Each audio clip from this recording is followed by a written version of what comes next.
నిన్న 30వ తారీఖున మన పోలినాడు చెరువు విలేజ్లో ఒక మర్డర్ జరిగిందని మాకు ఇన్ఫర్మేషన్ వచ్చింది. వెంటనే ఇమీడియట్గా మేము కంప్లైంట్ చేసిన అక్కడికి వెళ్తాం చేస్తుంది. అదేవిధంగా దానికి సంబంధించినటువంటి ఇన్వెస్టిగేషన్లో డిఎస్పీ గారు అందరూ వచ్చి సీన్ విజిటింగ్ చేసాము.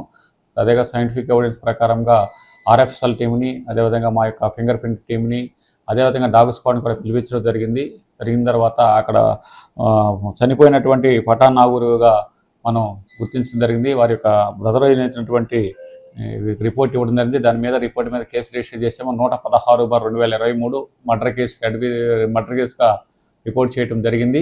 పఠాన్ నాగూర్ అనే వ్యక్తి చనిపోవడం జరిగింది. దాని మీద వాళ్ళ యొక్క బ్రదర్ అయినటువంటి కౌశ్ బాషా గారు రిపోర్ట్ ఇవ్వడం జరిగింది. ఆ రిపోర్ట్లో మా యొక్క అన్నమ్మ మరణానికి మా అన్నయ్య యొక్క బావమర్ది, అదేవిధంగా మా అన్న యొక్క భార్య కారణము నేను ఆల్రెడీ చూశాను, మన ఇవ్వడం జరిగింది. దాని మీద మేము crime number 111/2026 murder case under section 302 IPC read with 34గా కేసు రిపోర్ట్ రిజిస్టర్ చేసి ఇన్వెస్టిగేషన్ స్టార్ట్ చేశాము. ఇందులో భాగంగా మేము దానికి బట్టి నిజమైన ముద్దాలను పెట్టుకోవడానికి సైంటిఫిక్ ఎవిడెన్స్ మిస్ అవ్వడానికి ఆర్ఎఫ్ఎస్ఎల్ తిరుపతి నుండి సైంటిఫిక్ టీమ్ని, అదేవిధంగా ఫింగర్ ప్రింట్ టీమ్ని, అదేవిధంగా డాగ్ స్క్వాడ్ని కూడా పిలిపించడం జరిగింది.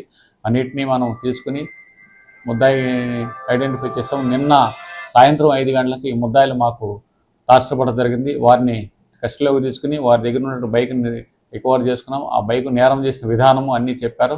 ఆ నేరం పోవటంలో ప్రాథమిక విచారణలో భాగంగా వారిని అరెస్ట్ చేసి కోర్టుకి రిమాండ్ చేయడం జరిగింది.